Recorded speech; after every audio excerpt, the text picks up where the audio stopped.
Ready. Play.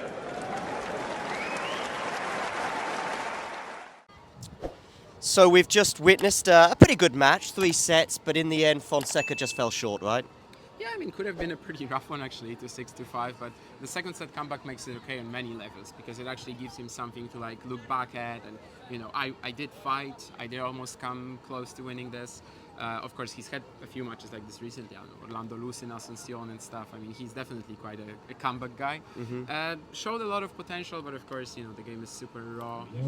I think we talked about this a couple of days ago that like I wasn't fully certain he was going to win it because like Choinski is just such a kind of tough guy to play with, like this solid, heavy, big shots from both wings. Decent movement as well for his height for sure.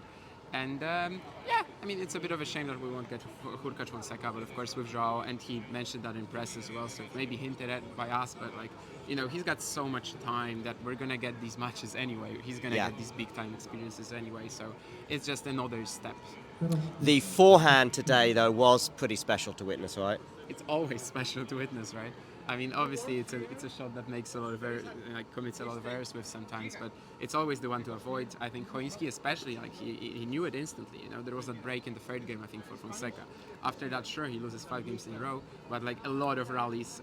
I was sitting with a friend of ours, and he was trying to record a Fonseca forehand winner, and they stopped coming because like Choinski was just making sure that Fonseca wouldn't get these opportunities again, that he wouldn't get these comfortable positions. But then still, the second set tiebreak, the first 4 points, I mean, absolutely fabulous. Somehow he still gets over the line despite being a little tired in that set. Yeah, I think there was still a lot definitely to enjoy, and he's a breathtaking watch, absolutely. A word on Choinski as well. I mean, he did play with a good amount of margin, I felt, and it was kind of chalk and cheese, like opposites in some way, in that Fonseca, every time he had even a half chance on the forehand, he was going for it. Sometimes he would get it right, and sometimes he wouldn't, which is normal, of course, when you're going for it like that. Choinski, on the other hand, was a bit more, not conservative, he just played with a lot more margin. In the end, it got him over the line. Yeah, I mean, that's his tennis, he's got like pretty big power, I guess. He's obviously a very physical guy, but he doesn't actually like open up the court that much, doesn't go for the lines all that much. Yeah, he's more about that solid, heavy hitting, which, is a great style, I think, going up actually, because he's, of course, Polish, British, German, so he played a lot of Polish events. I remember saying that it can't work, simply because, a tall guy like that can't play tennis like this.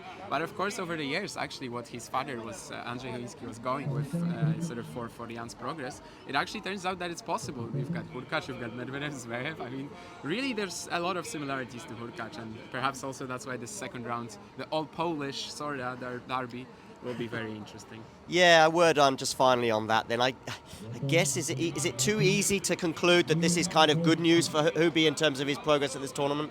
Not really. I mean, when you play Fonseca these days, he's still 17. Like, he can just throw out a billion balls, and you're passing through despite like not really doing much. Like, it happens. Against Choinski, it's definitely going to be a workout. When they played at Wimbledon last year, it wasn't close. Hurkacz won, but of course that was like Choinski's worst surface, Hurkacz's best.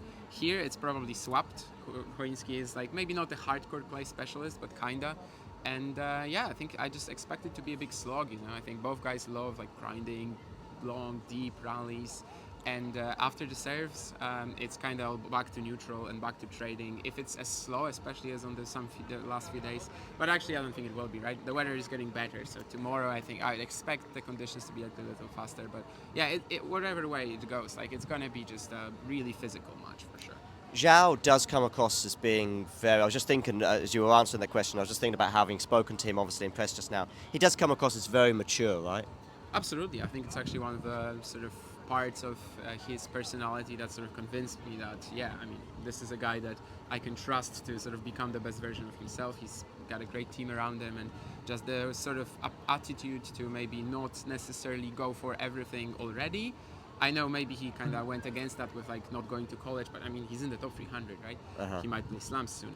But like just the attitude to like sort of take it step by step, not really like put that much pressure on himself.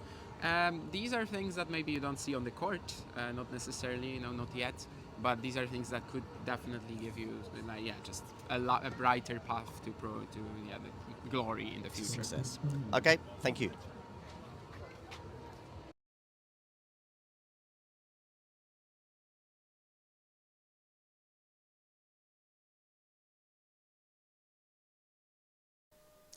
If you enjoyed this video, make sure you hit that like button. Don't forget to subscribe and click that notification bell so you don't miss out on all things tennis.